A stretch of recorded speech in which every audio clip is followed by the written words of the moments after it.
Tecnología a veces nos juega en contra. Sí. Bueno, estamos aquí con nuestro querido Chancellor del Peralta Community College, don José Ortiz, y bueno, ya es un evento, ¿no? Tener un Chancellor en el distrito que sea puertorriqueño, que sea latino y que hable nuestro idioma. Entonces, quizá la oportunidad de preguntarle cómo llegó aquí, no me tiene que hablar 2 horas sobre el tema, pero cómo llegó aquí, quién es don José Ortiz, por qué de repente un Chancellor. Bueno, de repente es cierto. Fabián, yo nací en la ciudad de Nueva York, Ajá.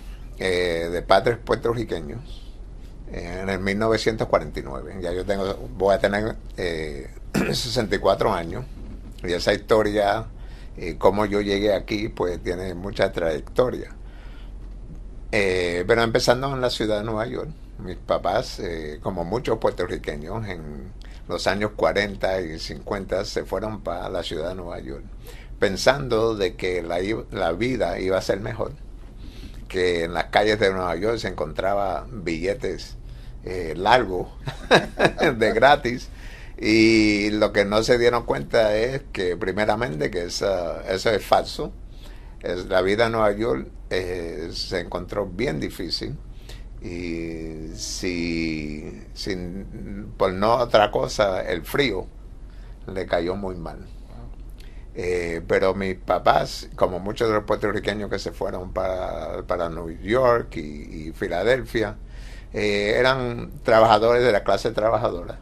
Y pues mi mamá era costurera, trabajó en lo que se llamaban en esos tiempos los sweatshops, en la industria de la aguja. Claro.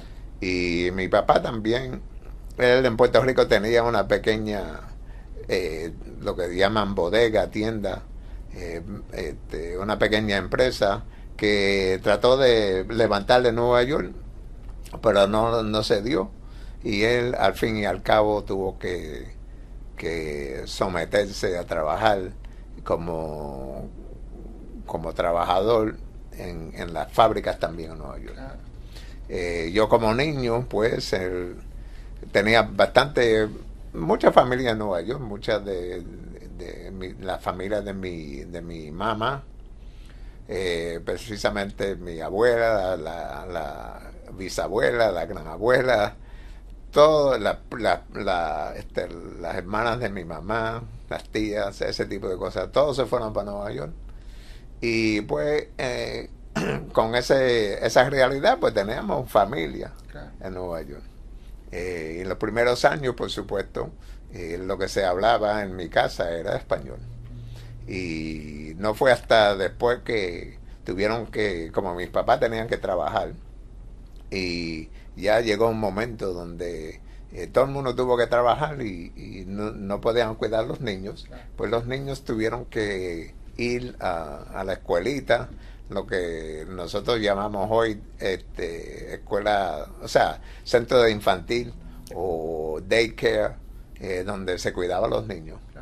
Y ahí es que se empezó la asimilación a la cultura norteamericana, especialmente cuando nosotros los puertorriqueños, siendo bien religiosos, y precisamente dentro de la Iglesia Católica, pues la Iglesia Católica con las monjas y los sacerdotes, pues empezaron esa obra de asimilación con los muchachos, y con todo el mundo, pero los muchachos, claro, siendo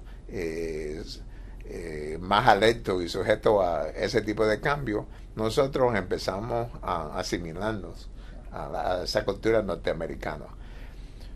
Pero esa cultura norteamericana era fuera de la casa, porque en nuestra casa se hablaba español. La cultura puertorriqueña, incluyendo la música, el arte, los periódicos, la literatura, todo fue español y puertorriqueño.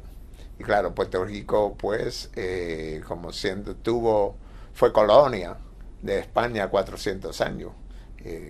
se habla español y tenía afinación con España. No fue hasta el 1898 que la colonia pasó a los Estados Unidos, claro, y se empezó a hablar un poquito de inglés. Los americanos le impusieron en las escuelas de Puerto Rico que todo el mundo tenía que hablar inglés, claro, y ese tipo de cosas. Pero pues en mi casa se hablaba español y en la calle hablábamos inglés. Poco a poco llegó un momento que yo tenía 2 hermanos, yo era el del medio, uno 2 años más mayor y 2 años menor, pero en mi casa pues los muchachos empezaron a hablar inglés y nuestros padres entendían el inglés pero no lo hablaban. So ya tú tenías los principios de lo que yo llamo un hogar bilingüe, claro, donde los papás hablaban en español y los muchachos en inglés. Pero poco a poco, pues, el inglés fue el idioma dominante entre los muchachos, claro, en mi hogar. Y pues, y poco a poco, en las escuelas, estaban tratando de asimilar a uno, porque en esos tiempos de ser bilingüe y ser bicultural no estaba en moda. Nosotros, pues todo el mundo se estaba asimilando a los americanos y todo el mundo quería hablar inglés, todo el mundo quería tener ojos verdes y pelo morrón.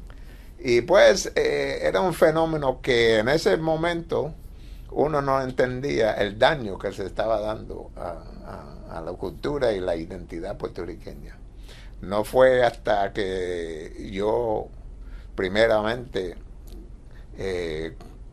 ¿verdad? Poco a poco en la madurez, que yo empecé a entender lo que en esos tiempos, porque esto fue ya en los 50, 60, cuando en Estados Unidos se desarrolló el fenómeno de los derechos civiles y los derechos para la gente que hasta en esos momentos estaban oprimidos, claro, por la cultura norteamericana. Pues lo que se conoce aquí como el fenómeno de los derechos civiles para los afroamericanos, también el puertorriqueño y los hispanos tenían esa misma trayectoria en los 60 y los 70. Y yo también estaba cobrando conciencia. Claro. Y cobrando esa conciencia, yo entendí que yo tenía una identidad que no era norteamericana, que era de Puerto Rico. Claro. Ahí lo voy a dejar. No, muy bien, pero lo que no sabía la cultura norteamericana es que la cultura norteamericana se estaba asimilando a la puertorriqueña al traerlo a usted. Iba como en doble dirección, ¿no? Porque hoy en día lo que representa a los Estados Unidos es, bueno, gente como usted, que ahora usted es el chancellor y ahora este es el idioma. ¿Usted sentía esa tensión o de repente un día se dio cuenta que había como una puerta, ¿no? Que iba hacia otra cultura o que de repente encontró la riqueza? Bueno, pues, sí, pues fíjate, uno, ¿verdad? Como joven, claro, como niño, yo no tenía, no estaba consciente, claro, de esa tensión, de esa diferencia. No fue hasta después de cierta edad, yo no sé qué edad sería, pero que uno empezó a sentir la discriminación, claro, donde cuando yo estaba en la escuela superior,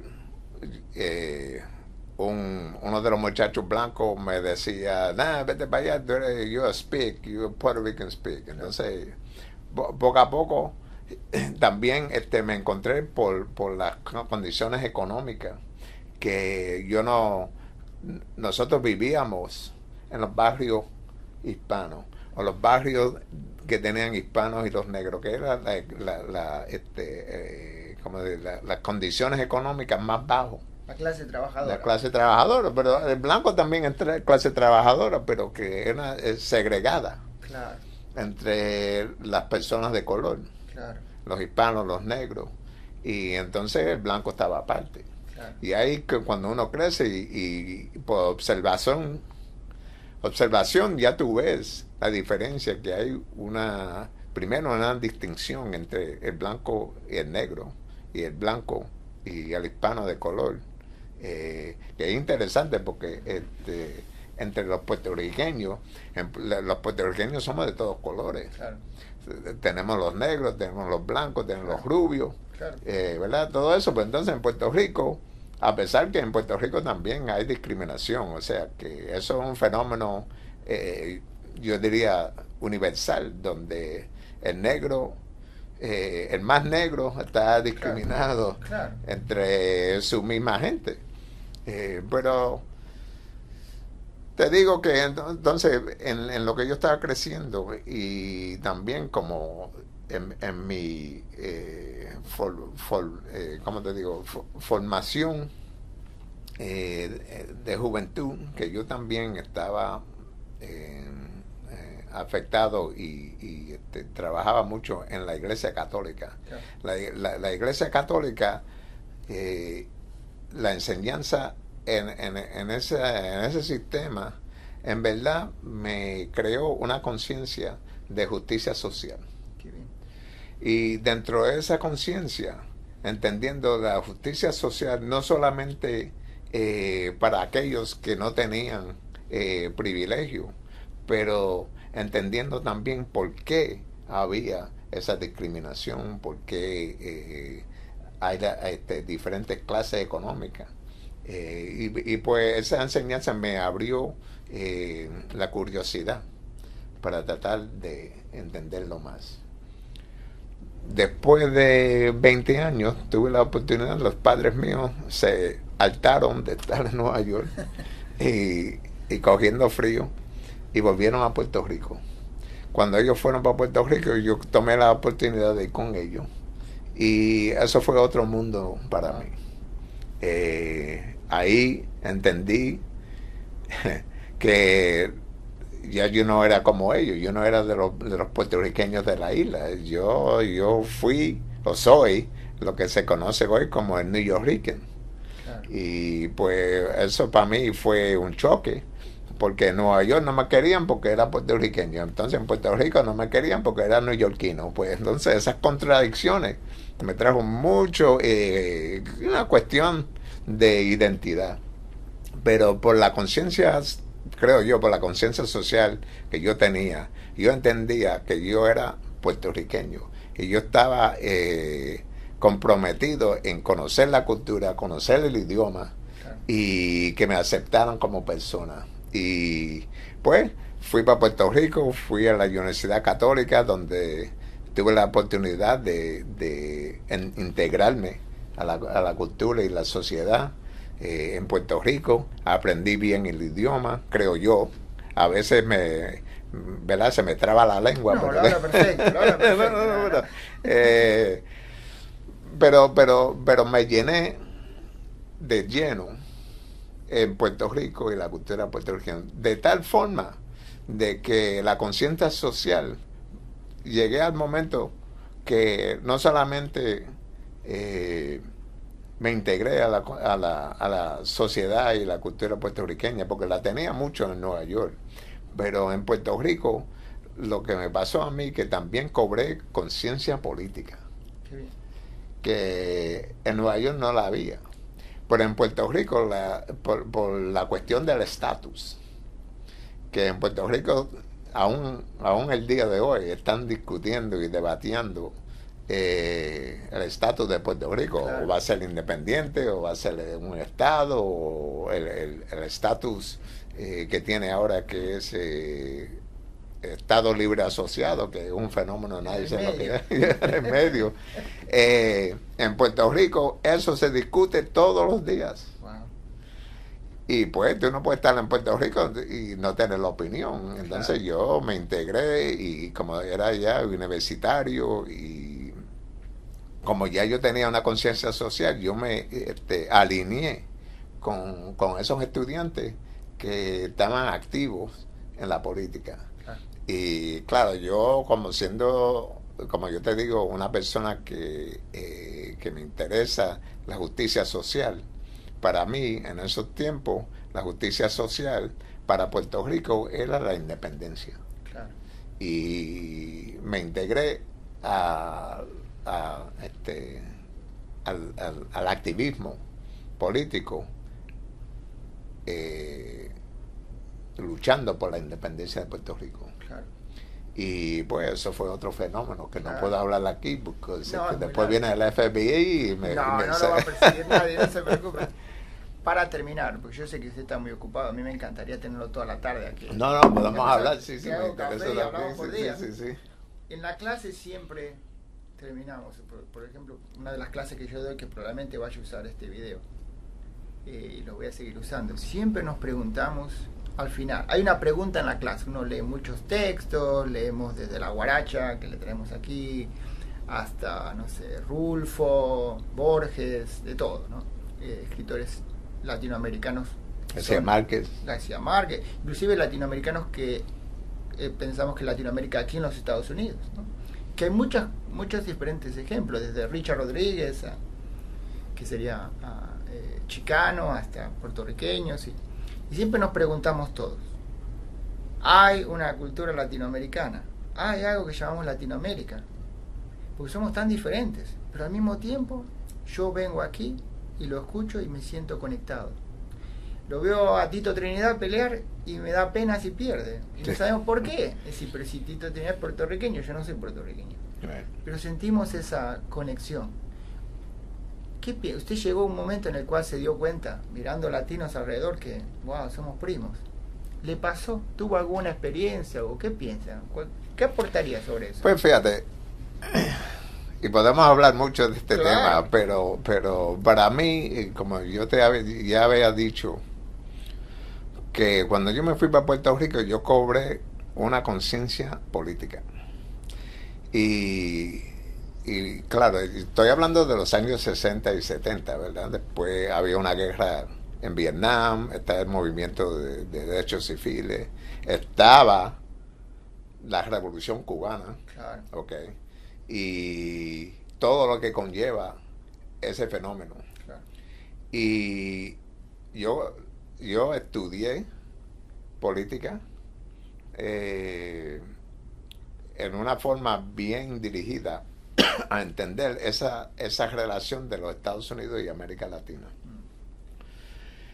Entendiendo que,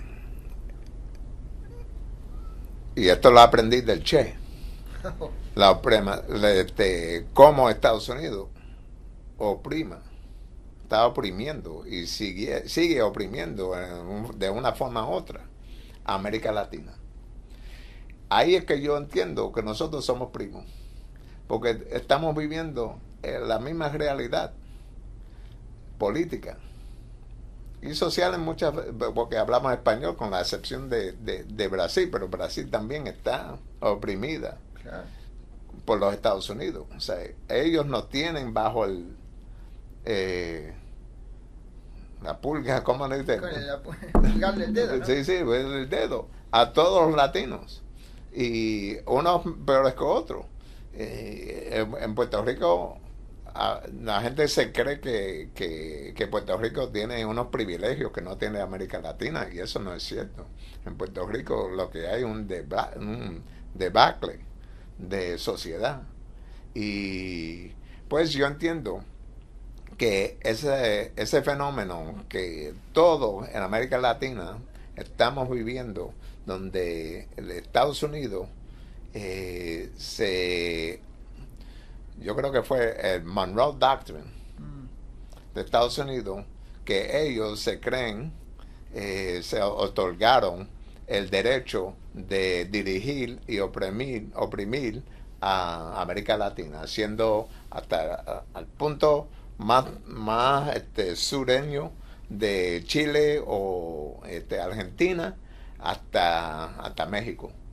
Y pues ahí es que yo tengo esa conexión con mis hermanos de la América Latina, y esa conciencia vino durante la Revolución Cubana, el movimiento que trajo el Che para tratar de unir a los latinos americanos en contra de ese monstruo de Estados Unidos.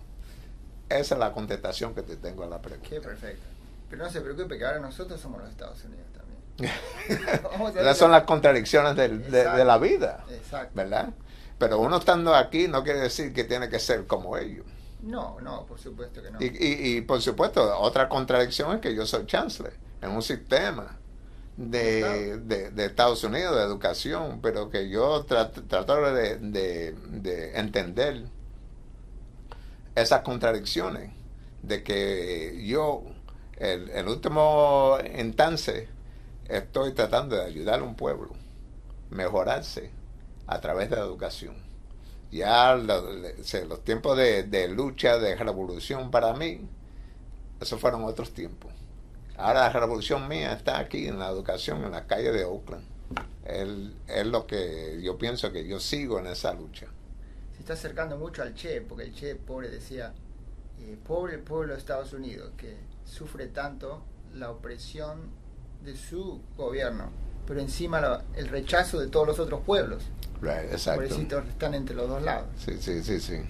Y le digo que cuando cuando estudiamos la literatura latinoamericana nos llegaban trabajos como La guaracha del macho Camacho de Luis Sánchez, y Puerto Rico aparece, ¿no? Hablaba Puerto Rico como chico que hablo así, ¿no? Que estamos con puertorriqueños, y alguien tan inteligente como él decidió hablar la voz popular, darle a la voz popular el canon, es decir, esto es el canon, esto es Shakespeare, ¿no? Sí. Y usted lo debe haber sentido eso, ¿no? Cuando se reconoce la cultura de su papá en la bodega. Mi papá también tenía un negocio, y yo iba al negocio de mi papá, lo veía trabajando, también tuvo que cerrarlo. Y también tuvo que buscar otro trabajo. Y yo estaba en el suyo y usted estaba aquí. Sí, exacto. Uno a veces lo trae, ¿no? Lo siente usted, le vuelve en la memoria, y aplica eso en todos los días. Cuando de repente va a Laney o va a BCC, dice, bueno, mi papá me está hablando. Sí. ¿Siente eso? Right. Sí. Y una de las cosas que yo me siento orgulloso, por el hecho de haber ido a Puerto Rico, a vivir en Puerto Rico y entender la lucha de Cuba, del Che, es que ese movimiento nos dio una identidad de orgullo, porque anteriormente, es como yo te digo, que en Nueva York la idea no era ser orgulloso de ser puertorriqueño, era asimilarse a la cultura norteamericana. Claro. Y no fue hasta después de salir de esa opresión, no, esa no es la palabra, de salir, esa opresión, de esa opresión, yo entendí que nosotros, los puertorriqueños en particular, pero los latinos en general, debemos y podemos ser orgullosos por lo que somos. No tenemos que depender de Estados Unidos para una identidad. Y yo no tengo que estar cantando en inglés, bailando rock and roll, porque en Puerto Rico hay de todo, y uno puede desarrollarse como un ser humano hasta el máximo, siendo puertorriqueño y siendo latino. Claro. Y para terminarle, usted me está haciendo este reportaje en español, aquí en la oficina del Chancellor en el distrito, como para decir cómo han cambiado las cosas. No en mucho tiempo, porque quizás 10 años atrás, para mí, cuando yo llegué aquí, me hubiera parecido imposible referirme o hablar con el Chancellor o mandarle mis opiniones al Chancellor en español. Pero hoy en día parece ser algo común, ¿no? ¿Será? Y ya empezamos. Bueno, con orgullo. Muchas gracias, Chancellor. Gracias a ustedes. All right.